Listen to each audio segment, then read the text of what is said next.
अस्सलाम वालेकुम स्टूडेंट्स। इस वीडियो में हम जॉन कीट्स को डिस्कस करने वाले हैं। जॉन कीट्स, जिन्हें हम पोएट ऑफ ब्यूटी के नाम से भी जानते हैं। इस वीडियो में हम ख़ास तौर पर उन क्वेश्चन पर फोकस करेंगे जो उनके बारे में पूछे जाते हैं एग्ज़ाम्स में। तो आइए वीडियो स्टार्ट करते हैं। सबसे पहले आपको जॉन कीट्स की पैदाइश और डेथ की जो डेट है उसका मालूम होना ज़रूरी है। जॉन कीट्स 1795 को पैदा हुए और उनकी डेथ हुई 1821 में, यानी आलमोस्ट उनकी जो एज थी वो 26 ईयर्स थी। इसके अलावा उनका जो करियर शुरू हुआ वो मेडिकल के शोबे में थे। तो 1811 में उनको एक सर्जन के अंडर दिया गया, वहाँ वो काम करते थे। और 1816 में उन्होंने सर्जरी को छोड़कर पोइट्री लिखना शुरू कर दिया। 1816 में, ये इंपॉर्टेंट क्वेश्चंस हैं जो कि बार बार एग्ज़ाम में पूछे जाते हैं। 1816 को उन्होंने गिव अप किया सर्जरी को और वो उन्होंने पोइट्री लिखना शुरू कर दी। और उनका फर्स्ट वॉल्यूम जो था वो 1817 में पब्लिश हुआ था। फर्स्ट वॉल्यूम, ये क्वेश्चन भी पूछा जाता है कि जॉन कीट्स का फर्स्ट वॉल्यूम जो था वो कब पब्लिश हुआ, 1817 में। इसके बाद 1818 में उनकी एक लॉन्ग पोएम इंडेमियन पब्लिश हुई। इंडेमियन के बारे में जो क्रिटिक्स हैं वो अच्छी राय नहीं रखते हैं। वो इसको समझते हैं कि इसके स्ट्रक्चर में एक फॉल्ट है, लेकिन वो फुल ऑफ रिच इमेजरी और कलर है। तो काफ़ी अच्छी पोएम है, लॉन्ग भी है। ऐसा कहा जाता है कि जॉन कीट्स का जो अर्ली वर्क है उसके ऊपर ले हंट का बहुत बड़ा असर है। उसका असर इनकी पोइट्री में मिलता है। तो ये भी कहा जाता है, क्योंकि एक मैगज़ीन में भी उस वक्त ये एक आर्टिकल था जिसमें कहा गया था कि जॉन कीट्स जो हैं वो Cockney school of poetry and in quarterly review से ताल्लुक़ रखते हैं, जो कि ले हंट का था।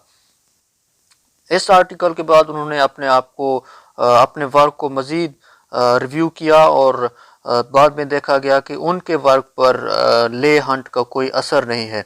तो उन्होंने अपने वर्क को इम्प्रूव किया लेटर ऑन। पी.बी. शेले अपनी एक एलिजी जो उन्होंने लिखी थी जॉन कीट्स की डेथ के बाद, जॉन कीट्स की डेथ पर जो उन्होंने एलिजी लिखी एडोनियस, उसमें उन्होंने ये बताया है कि जॉन कीट्स जो थे वो 1818 में ही उनका लव जो था फैनी ब्राउन के लिए वो काफ़ी पैशनेट था। फैनी ब्राउन एक गर्ल थी जिनसे जॉन कीट्स बहुत ज़्यादा मोहब्बत करते थे। फिर पी.बी. शेले लिखते हैं कि उनके दरमियान जो रुकावट थी वो बीमारी थी जो कि जॉन कीट्स को थी। जॉन कीट्स को जो बीमारी थी वो थी ट्यूबरकुलोसिस, जिसे हम टीबी कहते हैं। इस बीमारी की वजह से उसकी अर्ली डेथ भी हुई थी ओनली 26 ईयर्स में। तो ये क्वेश्चन भी आता है कि किस बीमारी की वजह से जॉन कीट्स की डेथ हुई, तो वो थी टीबी। टीबी असल में पहले उनके भाई को थी जो जिसका नाम टॉम था, और उसकी नर्सिंग के दौरान ही ये टीबी हुई थी जॉन कीट्स को, जिसकी वजह से उनकी डेथ जो है इतनी अर्ली हुई 26 ईयर्स में। एक और क्वेश्चन जो जॉन कीट्स के बारे में पूछा जाता है वो ये है कि Keats road his 6 great odds. 6 great odds जो उनकी थी वो उन्होंने कब लिखी थी, जिनमें आता है ode to a nightingale, ode to a melancholy, ode on a Grecian urn. ये सारे इसमें 6 ओड्स थे जो उन्होंने लिखे थे। तो ये उन्होंने लिखे थे बिटवीन 1816 टू 1819।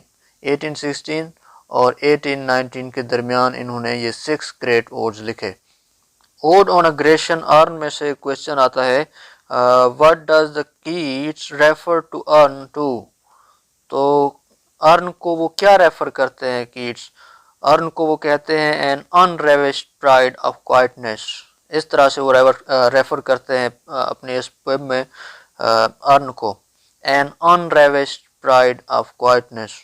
इसके अलावा और भी फेमस लाइंस हैं जिनके बारे में एग्ज़ाम में पूछा जाता है, जैसा कि she dwells with beauty, beauty that must die. ये लाइंस कहाँ से ली गई हैं, ये भी एग्ज़ाम में आता है। तो ये ली गई हैं ओड टू मेलंकली से, उनकी पोएम ओड टू मेलंकली। एक और इम्पोर्टेंट लाइन है जो कि अक्सर एग्ज़ाम में पूछी जाती है, वो ये है, where youth grows pale and spectre thin and dies. तो ये कहाँ से ली गई है लाइन?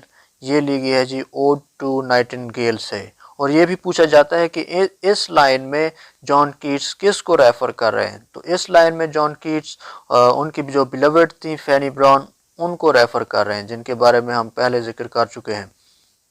جان کیٹس کی پوئٹری پڑھنے کے بعد ہمیں یہ پتہ چلتا ہے کہ وہ پاسٹ سے بہت زیادہ انسپائر تھے، گریکس جو تھے ان سے بہت زیادہ انسپائر تھے، مڈل ایجز سے بہت زیادہ انسپائر تھے، شیکسپیئر سے بہت زیادہ انسپائر تھے۔ ایک اور کویشچن آتا ہے کیٹس کے بارے میں، وہ یہ ہے کہ نیگیٹو کیپیبلٹی کس نے انٹروڈیوس کرایا، تو یہ نیگیٹو کیپیبلٹی سب سے پہلے کیٹس نے انٹروڈیوس کرائی۔ یہ کیا ہوتی ہے نیگیٹو کیپیبلٹی، یہ کسی ہم اور ویڈیو میں ڈسکس کریں گے، کیونکہ یہ ویڈیو جو ہے ہماری لمبی ہو جائے گی پھر، تو میں یہ بعد میں آپ کو بتاؤں گا کہ یہ کیا ہوتی ہے نیگیٹو کیپیبلٹی، لیکن آپ کو اتنا یاد رکھنا ہے کہ نیگیٹو کیپیبلٹی یہ کس نے انٹروڈیوس کرائی تھی، یہ کون رکھتا تھا، کون اس کی بات کرتا تھا، یہ تھے جان کیٹس۔ ان کی ایک فیمس لائن ہے "A thing of beauty is a joy forever"، یہ کس پوئم سے لی گئی ہے، یہ کویشچن آتا ہے بار بار۔ تو یہ جو لائن ہے "A thing of beauty is a joy forever" یہ ان کی پوئم انڈیمین سے لی گئی ہے، جس کے بارے میں ہم پہلے ذکر کر چکے ہیں، ایک لانگ پوئم ہے۔ اس ویڈیو میں اتنا ہی، ملتے ہیں نیکسٹ ویڈیو میں، اللہ حافظ۔